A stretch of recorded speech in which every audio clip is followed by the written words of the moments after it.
નમસ્કાર મિત્રો, આજના આ ખાસ વિશ્લેષણમાં સ્વાગત છે. આજે આપણે એક એવી સોલાર ટેકનોલોજીની વાત કરવાના છીએ જે ભવિષ્યમાં ઊર્જાના ક્ષેત્રને એકદમ નવી જ દિશા આપી શકે છે. આજે આપણે થિન ફિલ્મ સિલિકોન સેલ્સની પાછળનું અસલી વિજ્ઞાન અને વાસ્તવિક દુનિયામાં તેની સાચી કિંમત શું છે તેને ડીકોડ કરવાના છીએ. તો ચાલો સીધી શરૂઆત કરીએ.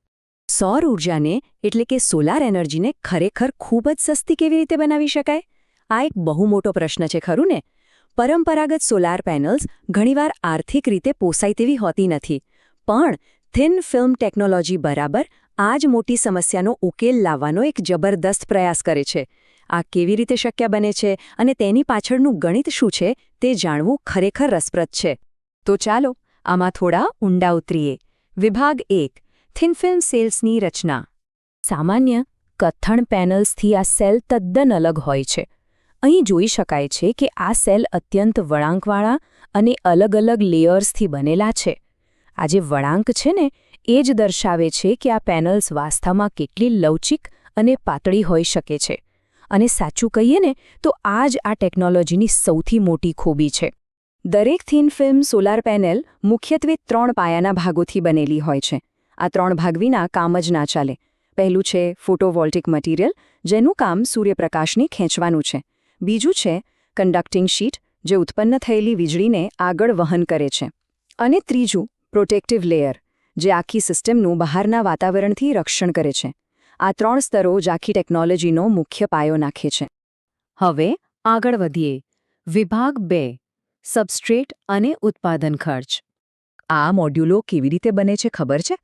કાચ, સ્ટેનલેસ સ્ટીલ અથવા તો પ્લાસ્ટિક જેવા અત્યંત સસ્તા સબસ્ટ્રેટ લેવામાં આવે છે અને તેની પર ફોટોસેન્સિટિવ મટીરિયલના ખૂબ જ પાતળા લેયર લગાવવામાં આવે છે.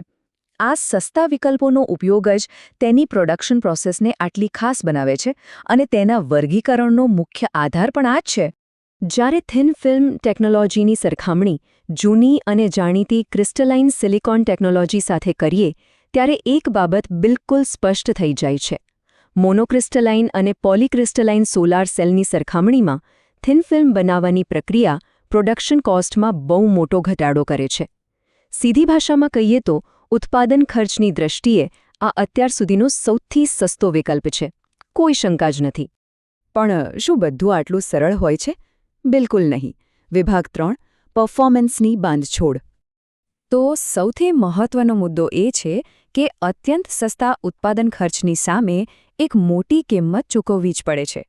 આ સેલની એફિશિયન્સી એટલે કે સૂર્યપ્રકાશને વીજળીમાં રૂપાંતરિત કરવાની ક્ષમતા માત્ર 5%થી 13%ની રેન્જમાં જ હોય છે. પરંપરાગત સિલિકોન પેનલ્સની સરખામણીમાં આ આંકડો ઘણો ઓછો છે અને આ એક બહુ મોટી મર્યાદા બની જાય છે. એટલું જ નહીં, આ સેલનું આયુષ્ય એટલે કે લાઇફ સ્પેન પણ માત્ર 15થી 20 વર્ષની રેન્જમાં જ સીમિત રહે છે.